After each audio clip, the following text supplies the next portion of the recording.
The Chiefs and the Dolphins were to demonstrate perhaps more than ever before why the game is called football. Jan Stenerud's towering kickoffs were a weapon in themselves, preventing any return on almost every one of them. From the outset, the Dolphins would try to run on Kansas City's defense, number 2 in the AFC against the run. And throughout the first half, the Dolphins' tandem of Jim Kick and Larry Zonka would be unable to do so. In fact, the Chiefs dominated the first quarter both on defense and on offense. The Chiefs moved well early in the game with Dawson's setbacks, number 14 Ed Podolak and number 38 Wendell Hayes having more success than Miami's touted duo. With Miami's defense more wary of the Chiefs' passing, their running worked well and produced an early field goal.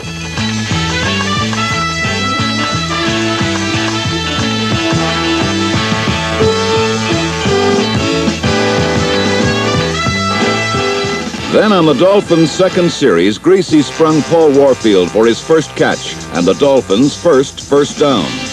Greasy would try to mix his targets, however, especially trying to clear his tight end over the middle.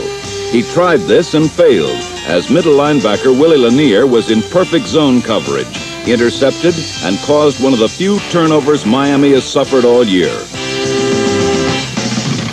Stram's strategy would be to have Dawson rely heavily on his setbacks, and in particular Ed Podolak, and it was Podolak who scored the touchdown.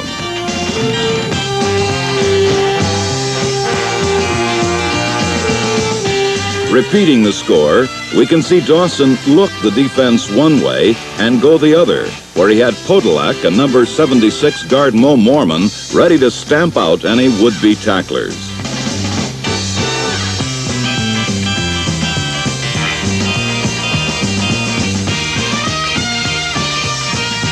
The Chiefs' strategy of ignoring the obvious in Taylor, using him as a decoy, and instead springing the quick Podolak wide on screens and sweeps had worked well, and Kansas City led 10-0.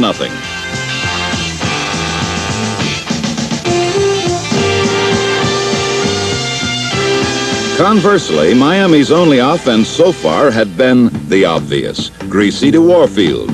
Number 42 is a magician in cleats and took the Dolphins into Kansas City territory on the last play of the first quarter.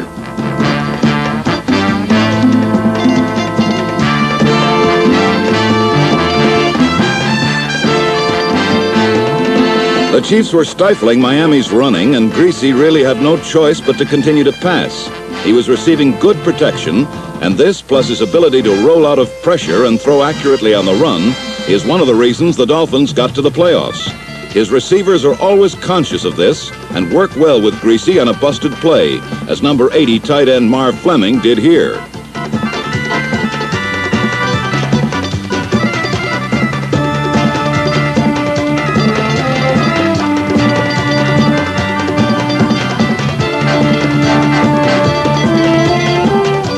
Three plays later, the Dolphins' Larry Zonka snuck over for Miami's first score. It was now 10-7 Chiefs.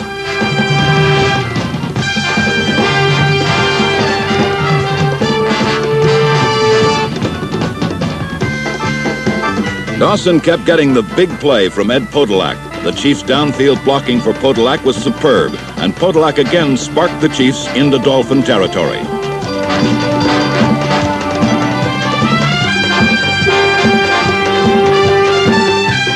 Dawson's faking was superb too.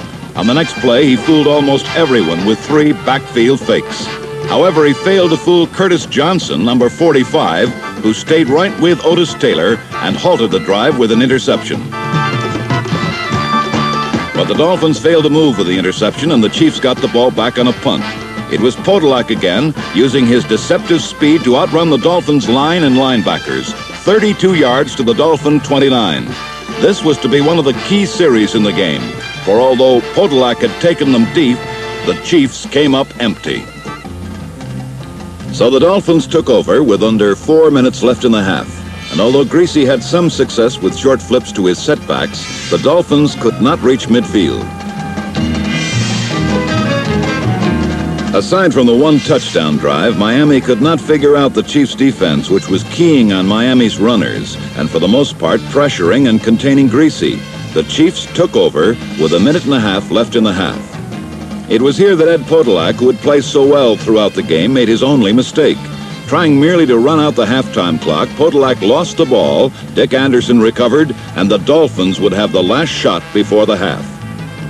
Miami's defense is sometimes overlooked, but they had produced 2 takeaways in the half.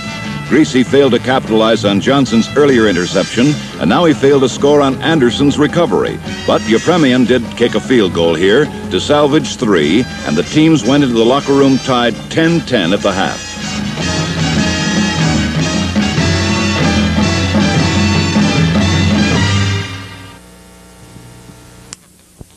A long, time-consuming drive of the type Dawson used to beat Oakland to gain the playoffs. Stram decided to let Dawson use his wide receivers more in the second half on medium-range passes in front of Miami's zone.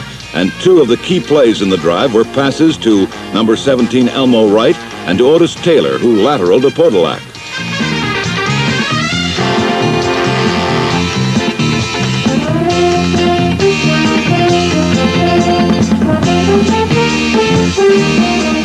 A penalty on this play reduced the gain, but on the next play, Podolak ripped through a gaping hole up the middle.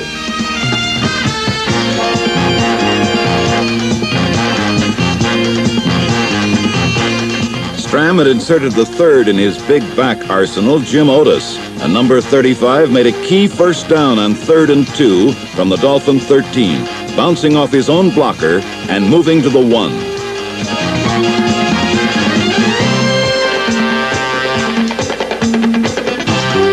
2 plays later, Otis went up and over, and the 16-play, 10-minute drive had put the Chiefs ahead 17-10.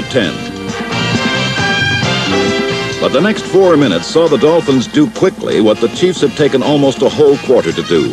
Thus began one of the great ironies of the game, the ability of Greasy and Miami to strike back swiftly.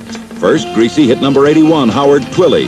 Then it was Warfield on the quick post between Jim Kearney and Emmett Thomas to the Chiefs' 7.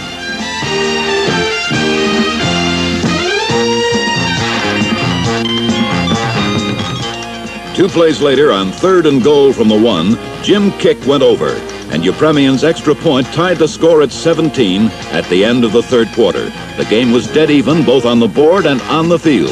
It would remain so for a long time to come. On the first play of the 4th quarter, Nick Bonaconte recovered a fumble in Chief territory, and the Dolphins picked up where they left off in the 3rd period by moving the football.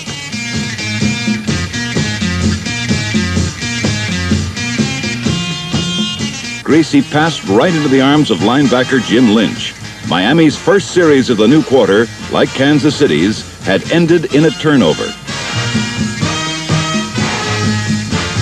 The Chiefs had a break, the ball on their own 9, and quickly moved out on 2 short runs, and Dawson's pass to tight end Willie Frazier, playing in place of Morris Stroud.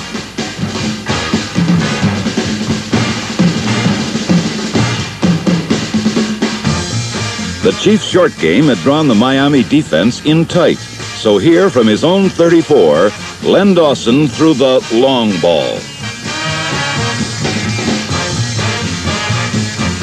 It's doubtful that Elmo Wright really thought he'd scored. More likely, the rookie wanted a chance to show off his victory dance to a national television audience. On the next play, behind beautiful blocking, Ed Podolak powered past safety Dick Anderson into the end zone for the touchdown that put his team in front 24-17.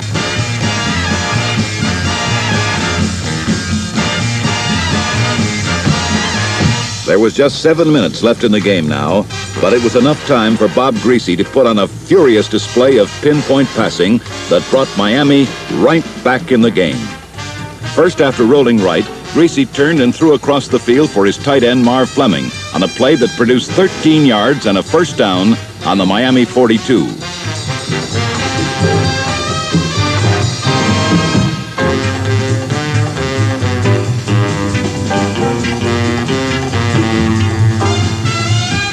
Here, Greasy sprung the reverse to Warfield, but the flanker fumbled. Luckily, Bob DeMarco recovered and Miami retained possession. 3rd and 13, and Greasy went to his ace Warfield, who had beaten Emmett Thomas over the middle. The Dolphins had the first down they so desperately needed.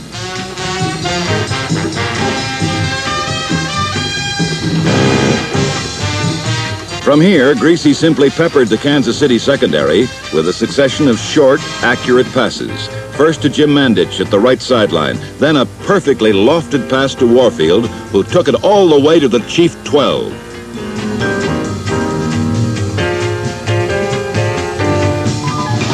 On this key pass, Warfield was operating on the short side of the field with little room to maneuver. Yet his moves completely fooled Emmett Thomas, number 18, who could only leap in a futile gesture at the pass over his head.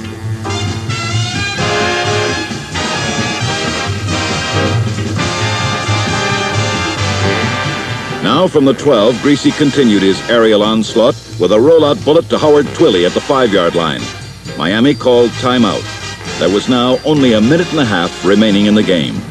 Here on his opponent's 5, with no time left for mistakes, Bob Greasy vividly demonstrated why in this, his 5th NFL season, he has become the complete pro quarterback. Greasy's primary receiver was blanketed in the end zone, so he improvised. Rolling to his right, he spotted a secondary outlet in Marv Fleming and hit him for the touchdown.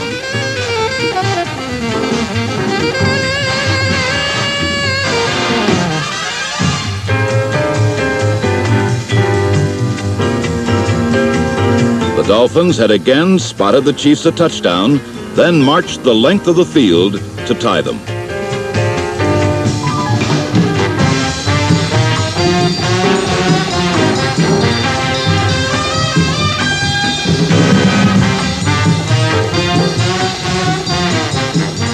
But unbelievably, even with a little over a minute left, this game was far from over.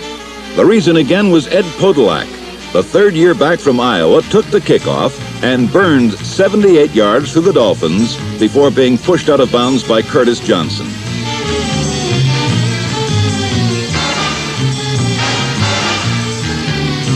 It was fitting that the all-purpose Podolak made the big play, for his consistency and variety of talents are a major reason why the Chiefs won the Western Division for the first time since 1966. Now Kansas City had the ball on the Miami 22 and elected to lifelessly run 3 consecutive times. It ensured keeping the ball for the almost certain field goal that would win the game. The strategy also served to run the clock down, despite the fact that Miami called time immediately after each play. So the stage was set for Jan Stenerud, possibly the premier kicker in the game, to kick the winning field goal from the 32-yard line with only 35 seconds left.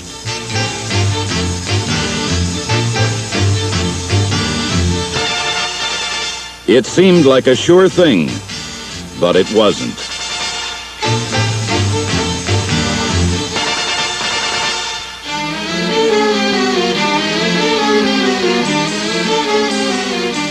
Incredibly, Stenerud had missed the chip shot, and Miami took over with the game still deadlocked at 24 points. Surprisingly, the Dolphins failed to even run out the remaining 35 seconds and were forced to punt with 7 seconds left. Time expired by the time Dennis Homan made a fair catch. But here, Hank Stram decided to forego the attempt of a free kick, which would have had to travel 70 yards and could have been returned by Miami. The game now went into overtime. You really gotta hand it to your hands. They get more grease and grind than they can stand, but they stay right by your side at your command.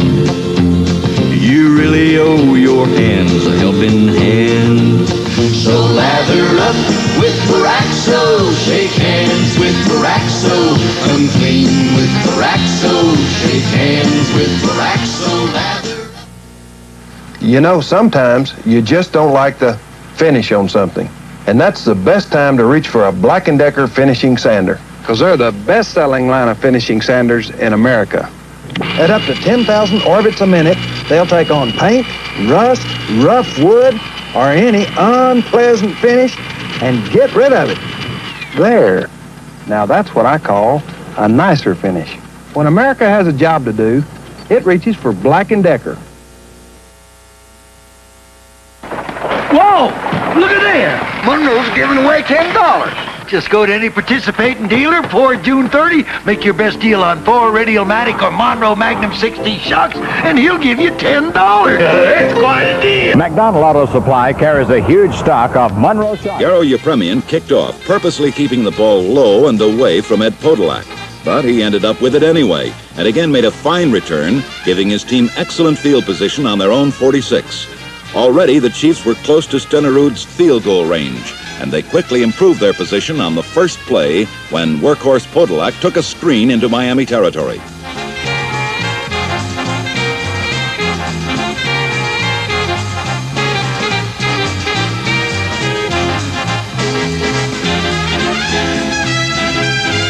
Glenn Dawson, who had called a fine game today, stayed with Podolak and was rewarded with even better field position.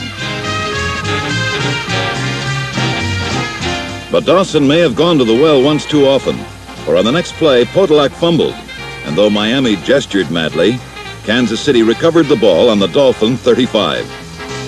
Stenerud came in to kick. The game appeared lost for Miami.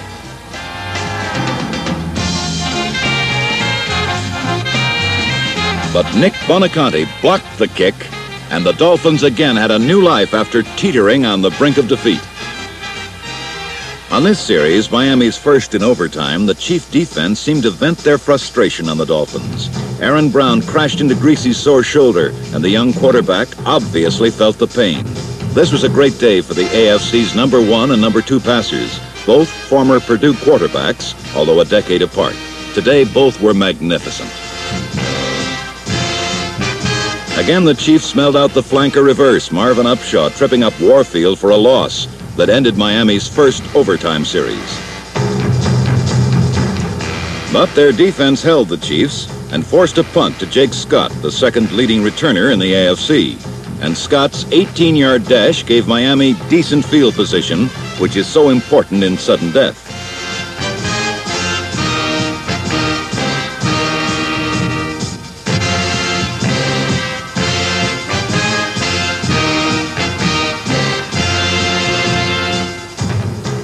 Miami picked up additional yardage and a first down when Greasy fired to Twilly at the right sideline.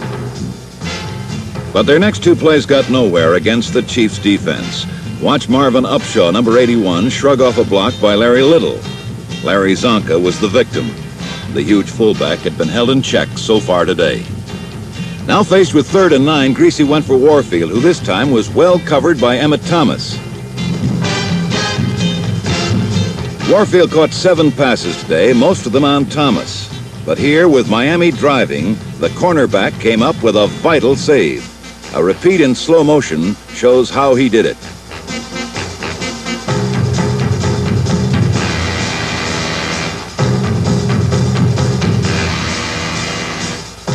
Thomas's heroics made it 4th down and forced Miami to try a field goal from the 52. Yepremian's attempt was short, and Kansas City had the ball again. Rain. Here's an auto wax made for protection. Tire plate. Snow. A wax that helps slow down surface rust that starts in nicks and scratches outside your car. Tire plate. Salt. A wax that slows surface rust better than any other leading wax. Tire plate. So get the shine that protects. Get Car Plate.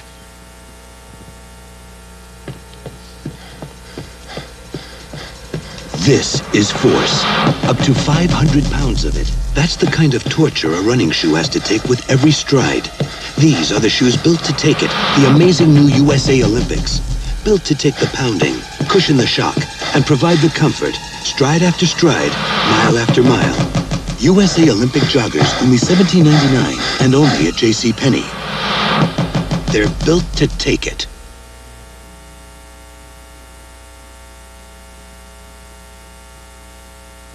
Make plans now to attend the exciting tractor pull June 8th and 9th at the Heart of Texas Coliseum. You'll see professional tractor pulling at its very best. Unbelievable power and great skill make this one of America's fastest growing motorsports. The Heart of Texas Classic Tractor Pull is presented by Chaparral Enterprises and the Texas Tractor Pullers Association, and sponsored in part by Coors. Advance tickets on sale at the Coliseum or available at the door.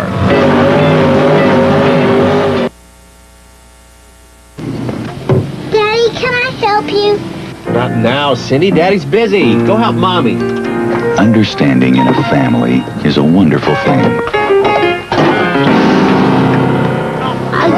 Quarterback was brought down for a loss by Nick Bonaconti, one of 20 tackles or assists made today by the Dolphin captain. Now faced with 3rd and 5 at midfield, Dawson tried for better position for his kicker and lost. Jake Scott fielded the ball and returned 13 yards to the Miami 46 to end one threat and set up a new one for his own team as the game went into the second period of overtime.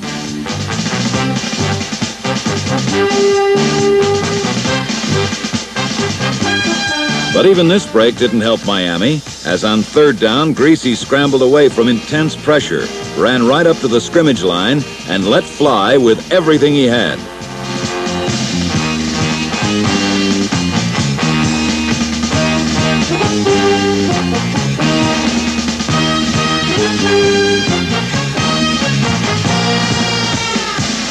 Jim Mandich had safety Jim Kearney beaten, but the pass was on the wrong side and fell incomplete.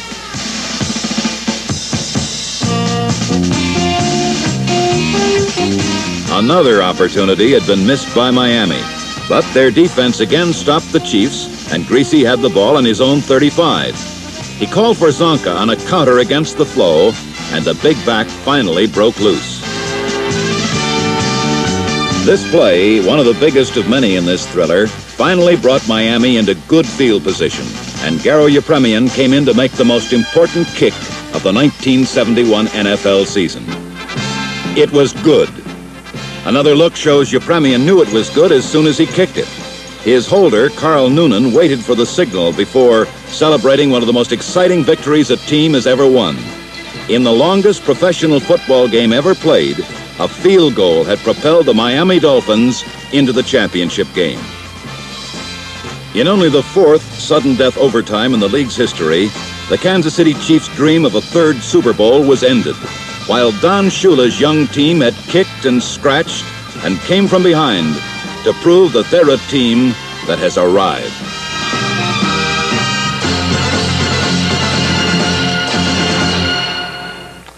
I'm Pat Summerall, and I hope you enjoyed today's review of the AFC playoff, that unforgettable game of the season of 1971. And I hope you'll join me the next time we take a look into the past on great teams